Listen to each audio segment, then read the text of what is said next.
Welcome back to Round the Cauldron, where we talk theology, philosophy, and everyday life as a modern witch. If you like the show, please leave a review wherever you listen to help other witches find me. Don't forget, you can help support the show at patreon.com/roundthecauldron for as little as $1 a month and get patron-exclusive content.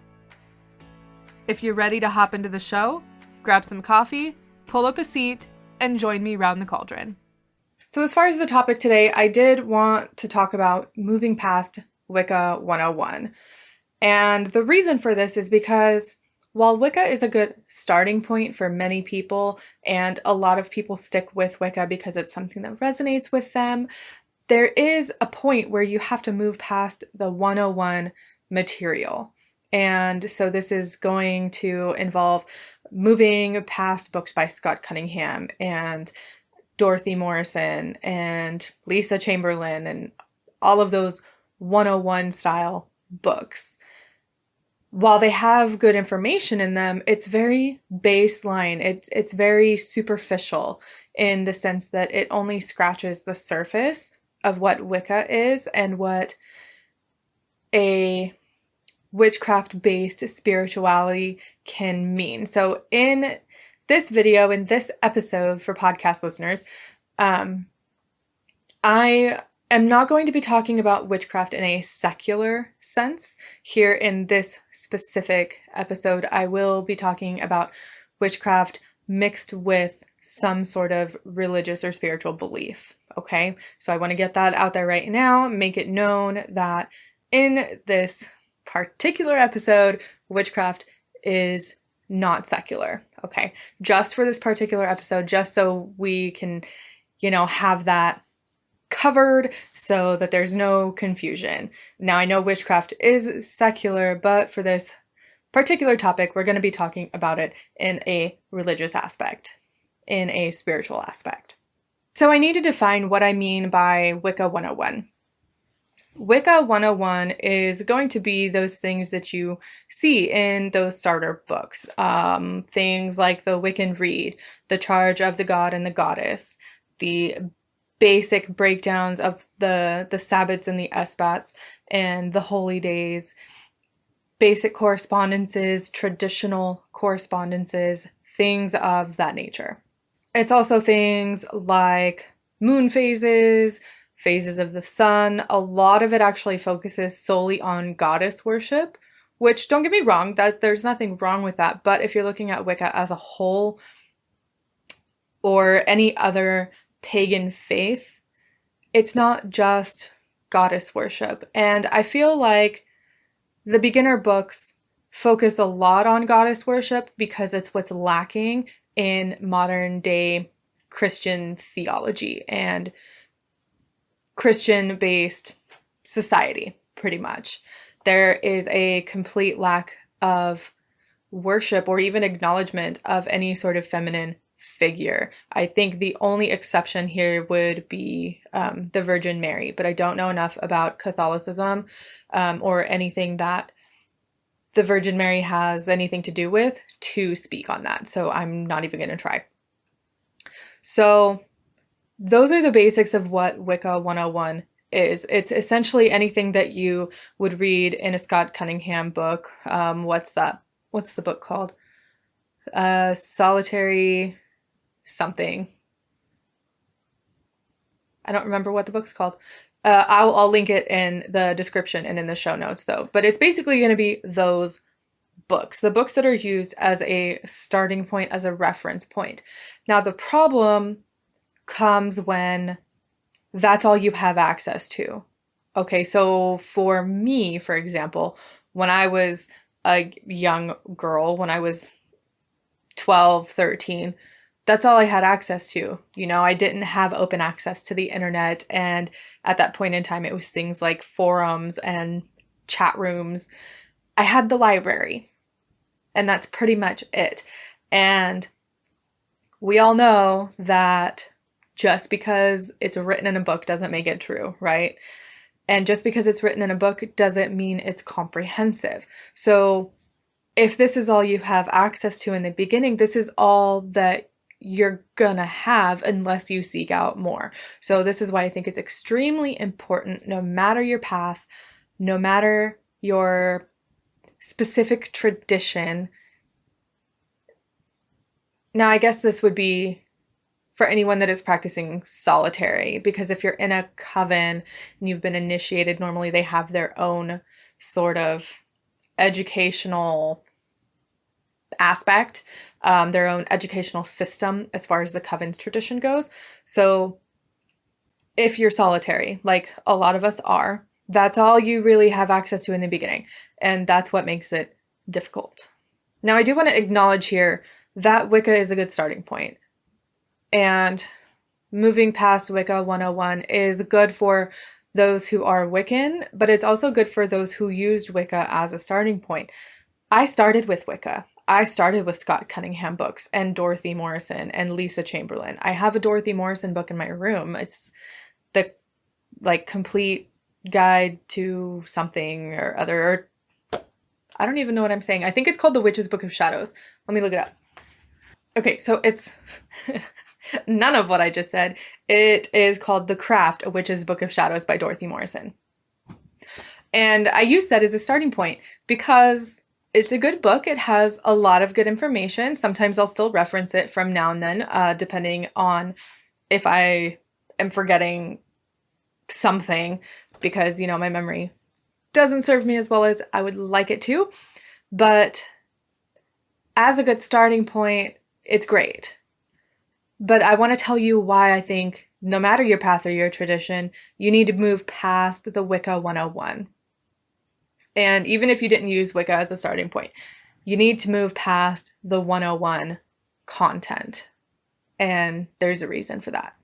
So one of the first reasons that I think you need to move past 101 content is no matter your path or tradition, it's good to always keep your mind working, to always be honing those critical thinking skills and developing or enhancing the ability to separate fact from fiction or good information from bad information and use discernment in your sources. And that has a lot to do with moving past the 101 content, because with the 101 content, you're handed the information. The information is given to you. Now, unless you go and you research and you look at the bibliography and the sources for the book that you were reading, you're just going to accept what you read, right? So it's good to keep thinking. It's good to dig deeper and find out where the information is coming from and what is being said, where it's being said, who said it. That's all extremely important information. I also think moving past the 101 is a good practice to have, because then you can start to understand what it is that you know or that you think you know or that you're using on a regular basis. I see a lot of Wiccans or pagans that follow the wheel of the year, really just going along with it. Maybe they don't understand where these celebrations come from, and how they were historically celebrated, or even if they actually mesh well with what they believe. So, for example, within Wicca and the god and the goddess, many Wiccans attribute the wheel of the year to the phases and the way that the god and the goddess move through the physical realm, okay? But historically, those aren't the reasons that these holidays were celebrated. I think understanding the history and the traditional way that things were celebrated is really important to not only enhance your knowledge, but maybe enhance your spiritual practice. Maybe it can help you connect with your practice and with your deities on a deeper level. I know for me, it has helped tremendously, and I'm always learning because I am moving past the 101 content. I've been moving past the 101 content for a long time, okay? But it's not it's not something that has a destination. It's not something that you go and you do it for like 6 weeks and then you're done. No, moving past the 101 content is a journey in itself. And it's one of the most important parts, in my opinion. I also think moving past the 101 is important to avoid spiritual stagnation. And I know I've talked about this before, and if I can remember which episode or video, I'll link it up here somewhere. But spiritual avoidance. Oh, I remember. I talked about it in my shadow work episode. So spiritual stagnation and spiritual avoidance, I think they can go hand in hand. And I believe that if you begin the process of shadow work and you begin the process of moving past 101 content, you can avoid spiritual stagnation and spiritual bypass, because you're going to be gaining knowledge. You're going to be understanding more of what it is that you believe, what it is that you practice. You might even begin to question your own beliefs, and that's okay. But you begin to realize that not everything is black and white.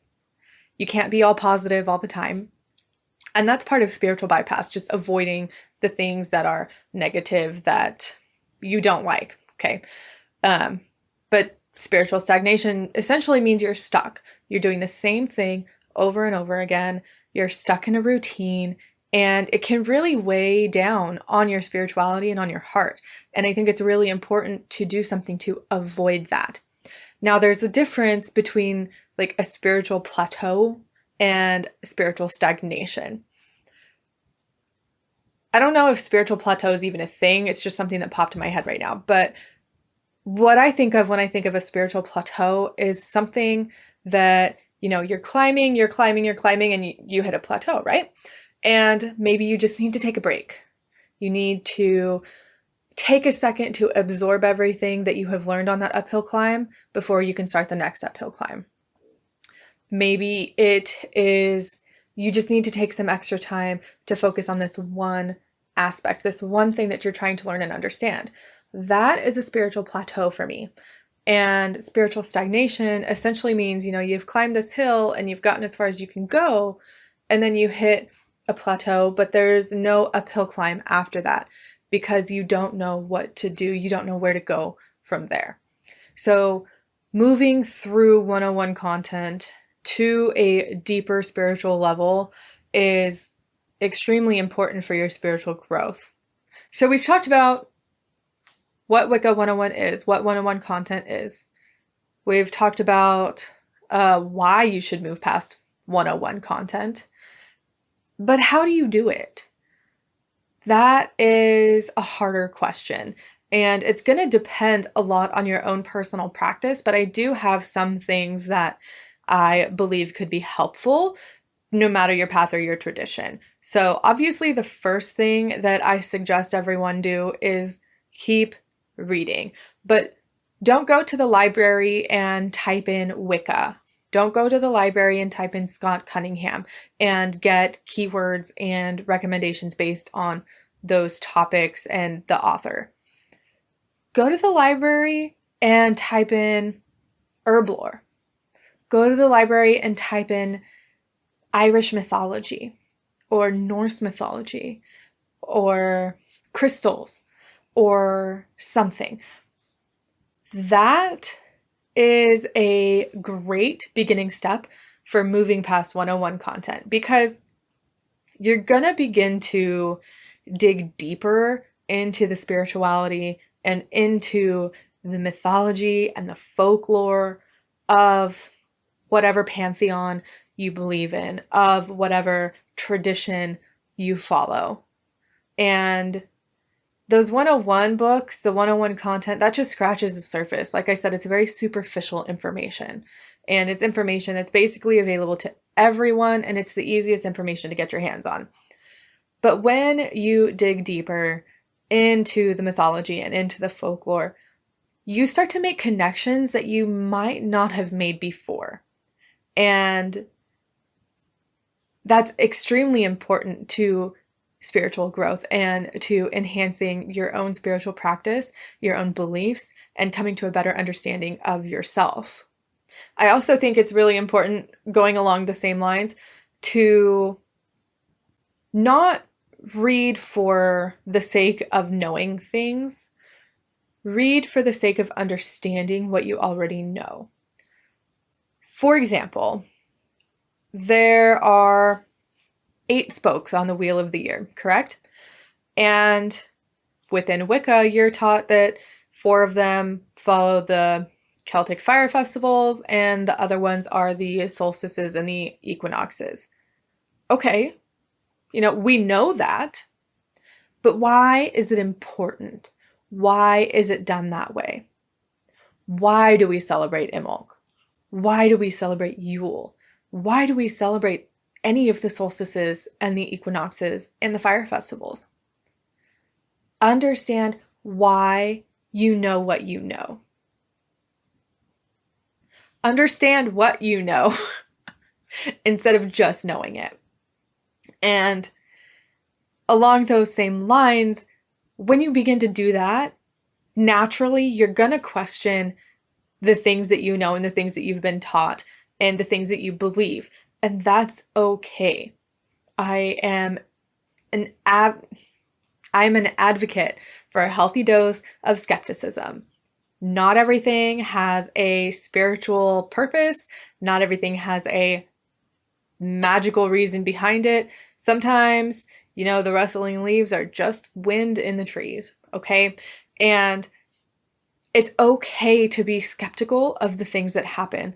And I would say that it's a healthy practice, because if you just throw logic and common sense to the wind, bad things can start to happen, You might think that a god has called you to go, walk on a frozen lake. All right, maybe you are being called to go walk on a frozen lake, but ask yourself why. Why are you being called to go walk on the frozen lake? Is it a deity speaking to you? Is it your own intrusive thoughts? And use common sense. If it's a frozen lake, but it's the middle of April and you know that the ice won't be thick enough to hold weight, why are you going to walk on it? I wouldn't. I mean, that's extremely dangerous.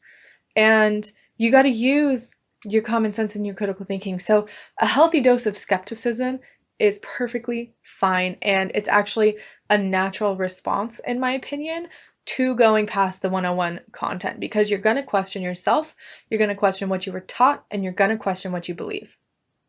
Along those same lines, move out of your own comfort zone. If this is something that you are comfortable with, if Wicca is what you know and what you love, and what you enjoy and what you believe, that's totally fine. I'm not here to tell you that your faith and your religion is wrong, okay? That is not my place. And you are free to believe whatever you believe.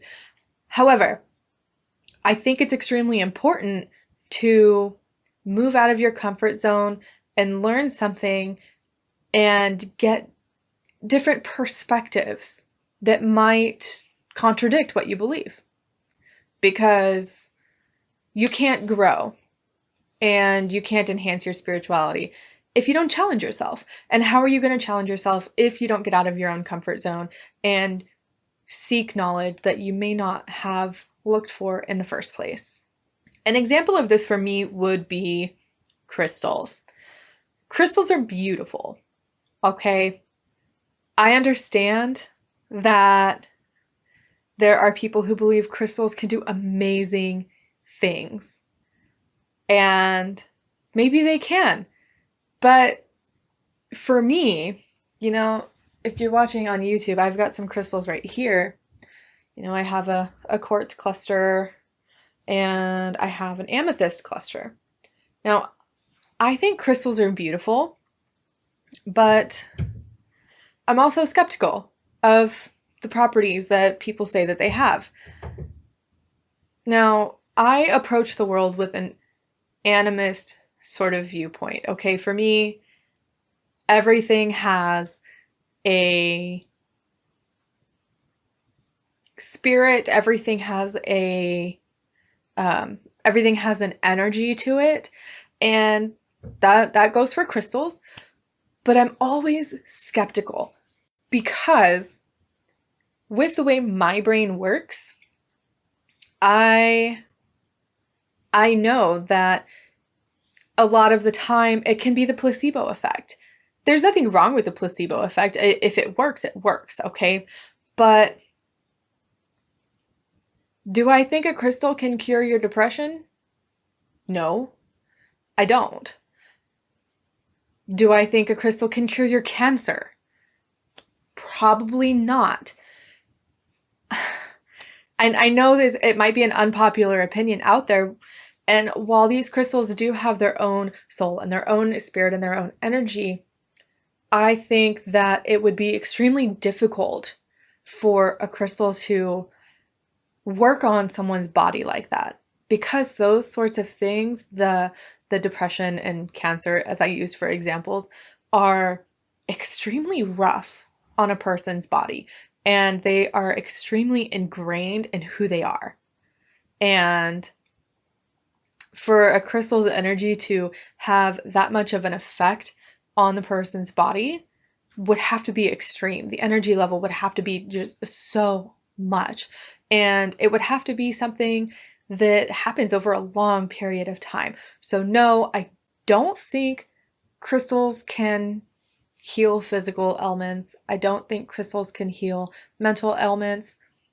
Can they help? I think they can help, but with your mental well-being and with the energy of them, easing your mind or easing your heart. And that's really the extent of that. Now, I do know that crystals like quartz can be used as an energy conductor. So that's something different, and that has a basis in science. So for me, getting out of my comfort zone is going and learning all of the metaphysical properties of crystals and what people believe that they can do to the physical body. It gives me a new perspective. It gives me things to think about, and it's stepping outside of my comfort zone because I do come from an extremely logical mindset, and I worked in the medical field. So I understand how things like depression and cancer work. So I guess that's just a long way of explaining an example to you of getting out of your comfort zone and learning things that might challenge your perspective. Now, I would also recommend, obviously, speaking with other people, but not just speaking with people who agree with you. Speak with people who have a different perspective. Speak with people who may practice a different religion than you, or a different tradition, or maybe they're pagan, but the pantheon that they believe in is completely different than yours. Now, obviously, please use discernment when speaking with people that have different perspectives, because I know there's been some drama in the Norse pantheon, or not in the Norse pantheon, but in that community of people who are taking it too far and who are using it as an excuse for their racism. That's never okay. Things like that are never okay. So use discernment when speaking with people who have a differing perspective. I don't think that it's appropriate for someone to say, but you need to listen to my perspective to help you grow. No, not if your perspective is demeaning and hateful and just outright horrible to a specific group of people. Okay, so use discernment when speaking to other people that have a different perspective. But it's healthy to have a discussion. It's healthy to challenge yourself and challenge other people, because I think that if someone asks you a question and you answer it and then they counter it with an argument or a different point, I think that if you can't explain that and explain why you believe what you believe, or how things work on your end, that you might not understand it completely yourself. And this is a basic teaching method. I use it for my daughter. if she's learning a concept and I want to make sure that she understands it completely, she needs to be able to teach me how to do it. And I go into it like clear brain. I don't know what she's doing. I have no clue how to add numbers, okay? Because she's 6, so we'll use that as an example. And if she can teach it to me in a way that I can understand, then I know she understands the concept. And I actually apply that idea of teaching to basically everything that I do. If I don't understand a concept, I'm not going to sit here and talk to you about it because I have no place doing so if I don't understand what I'm talking about.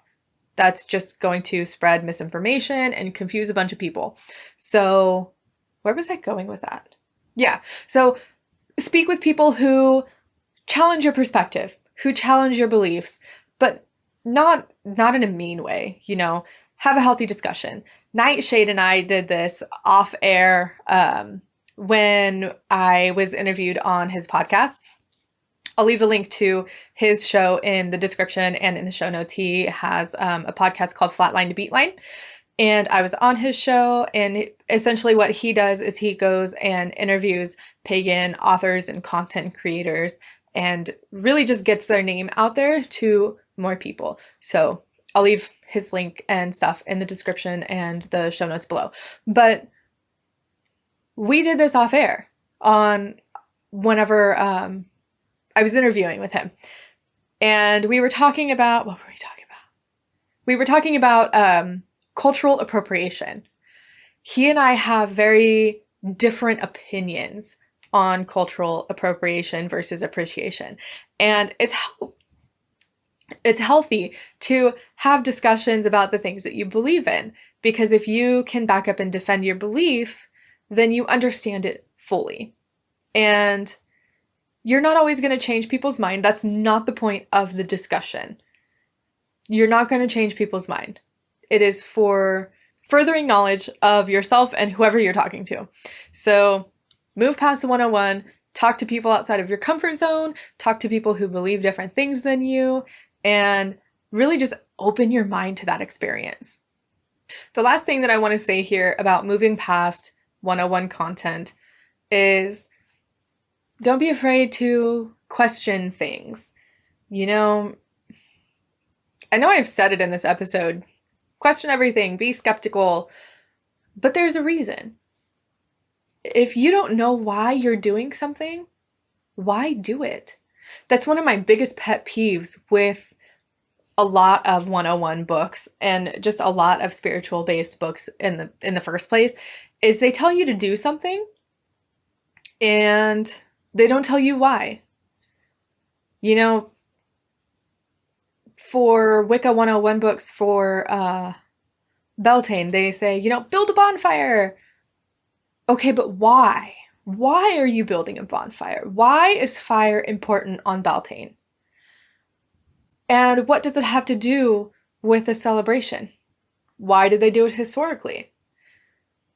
This is all a process of spiritual growth and just deepening your knowledge of the world around you and the history behind what it is that you're doing. And I think it's extremely important that you continue learning, you continue gaining knowledge on whatever it is that you're interested in. Oh, that's another thing that I forgot to mention is you don't need to stick to crystals and herbs and tarot. Okay?